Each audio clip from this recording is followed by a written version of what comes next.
क्या दोस्तों आपके पास भी कुछ इस प्रकार का सोलर पैनल है? यानी कि एक बड़ा और या फिर एक छोटा या फिर एक सिंगल सोलर पैनल। तो दोस्तों इस सोलर पैनल से आज हम करेंगे 12 वोल्टेज जनरेट और इन्वर्टर में यूज लेंगे, यानी कि बिजली की कर दीजिएगा छुट्टी और बिल को कर दीजिएगा जीरो। तो दोस्तों इसे बनाना बहुत ही सिंपल तरीका है, यानी कि मैं आपको डायग्राम बताऊंगा और कुछ भी नहीं दोस्तों इसमें।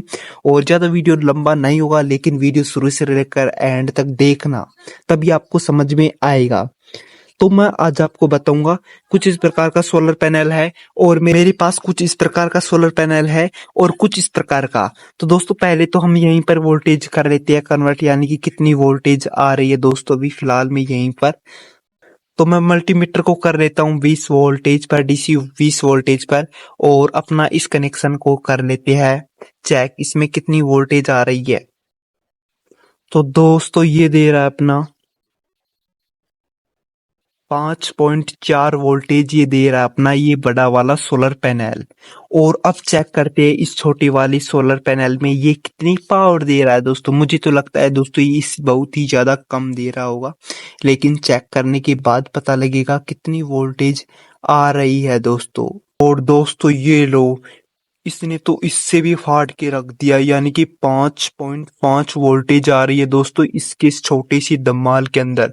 तो दोस्तों आप मैं इसकी लिंक दे दूंगा, इसे बाय कर लेना, यानी कि आपको ये लगभग बहुत ही सस्ते में पड़ेंगी दोस्तों, और आप इसे परचेज कर लेना।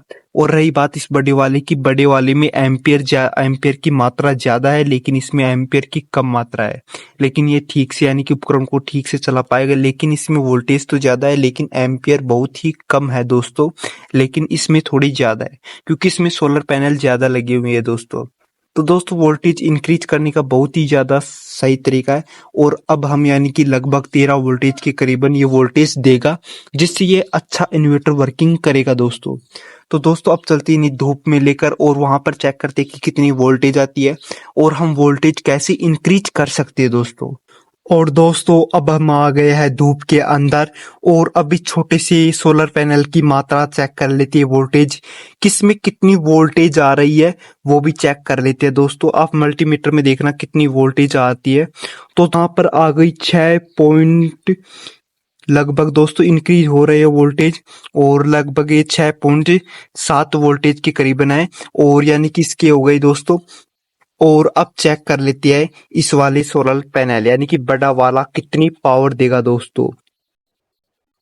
तो दोस्तों फटाक से इसकी वायरिंग कर लेता हूँ और फिर मैं बताऊंगा किस प्रकार से इसकी इंक्रीज कर सकते हो वोल्टेज आप। तो दोस्तों यहाँ पर देख सकते हो आप, लगभग ये भी उसी मात्रा में दे रहा है दोस्तों, आपको दिखाई दे रहा होगा। तो दोस्तों देख सकते हो ये भी उसी मात्रा में वोल्टेज दे रहा है, और यानी कि ज्यादा कुछ प्रभाव नहीं होने वाला। तो दोस्तों वोल्टेज इंक्रीज करने का बहुत ही सिंपल तरीका, आपके एम्पेयर भी शानदार रहने वाले हैं और आप कुछ इस प्रकार की ये परचेज कर लेना, मैं इसकी लिंक दे दूंगा बहुत ही सस्ते में।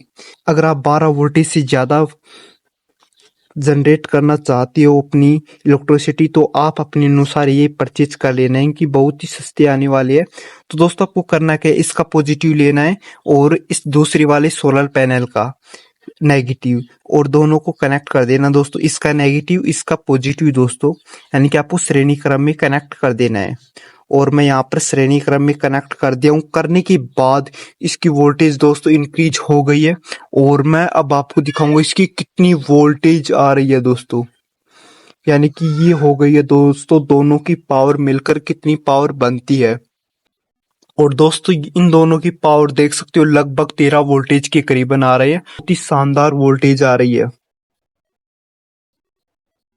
देख सकते हो कितनी वोल्टेज आ रही है, 13 पॉइंट, ये कुछ डाउन हो गई, 13.2 वोल्टेज इसमें वोल्टेज आ रही है, जो इन्वर्टर को चलाने में सक्षम है। यानी कि बहुत ही 12 वोल्टेज की बैटरी सक्षम होती है, लेकिन यहाँ पर अपन को 13 वोल्टेज आ रही है दोस्तों। अगर आप इससे भी ज्यादा वोल्टेज जनरेट करना चाहते हो तो आप कुछ इस प्रकार की 3 से 4 प्लेट खरीद लेना, बहुत ही अच्छे से वर्किंग करेगा दोस्तों। तो दोस्तों आपको वीडियो पसंद, वीडियो को लाइक कर देना और चैनल को सब्सक्राइब कर देना, और अपना इन्वर्टर की बैटरी फेंक देना और चार्ज नहीं करना पड़ेगा, और इसका यूज लेकर दिन भर इन्वर्टर अपना चालू रहेगा।